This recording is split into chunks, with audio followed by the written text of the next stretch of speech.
If you hire a professional marketing agency, this is likely one of the first things that they will do. And the cool part is you don't need a marketing agency to do this. You can do it yourself. And that's knowing your audience by developing a detailed customer avatar. Now, you may have heard of this before, but today we are going over 10 better questions to answer when defining your customer avatar.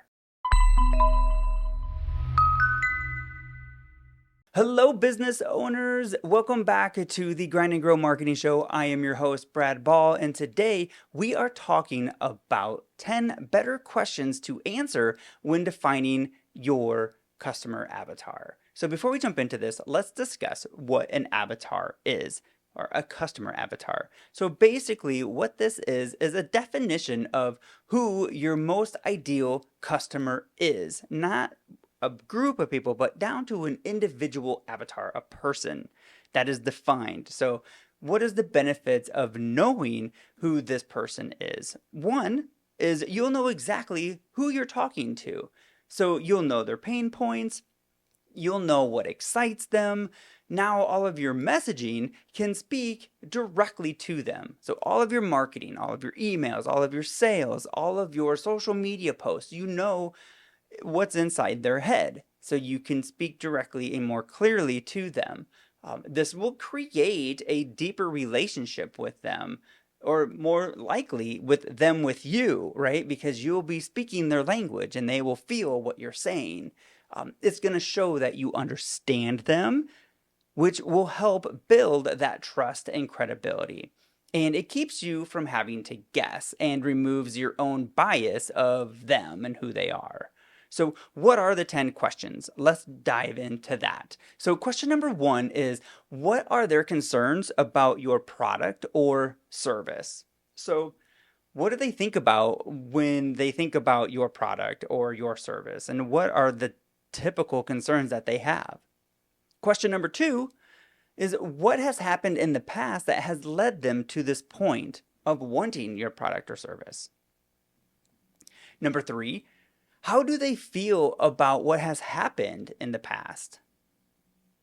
Number 4 is, what about your product or service matters most to this person? What is it about your product or service that is the most important? Number 5, 1, 2, 3, 4, 5. Yes, sorry, 5.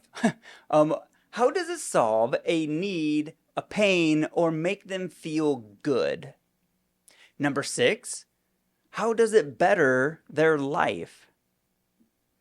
Number 7, what goes through their mind before they purchase your product or service?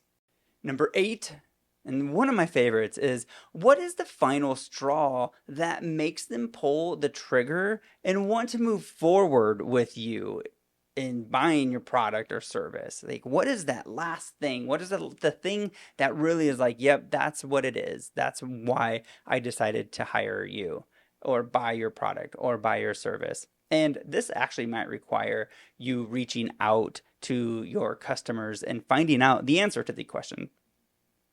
Okay, and the last 2. Number 9, what are they experiencing without having your product or service? And the last one is, what will they experience with having your product or service?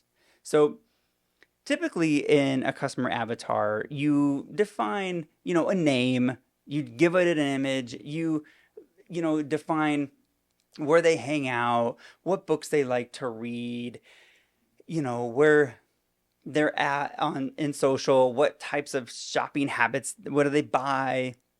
So these are kind of common things. So what a lot of times is missing is these questions about what motivates your avatar to take the actions you want them to take, or to understand what holds them back or what drives them forward. So knowing the answers to these questions is really going to help you define the right messaging to convert your customers.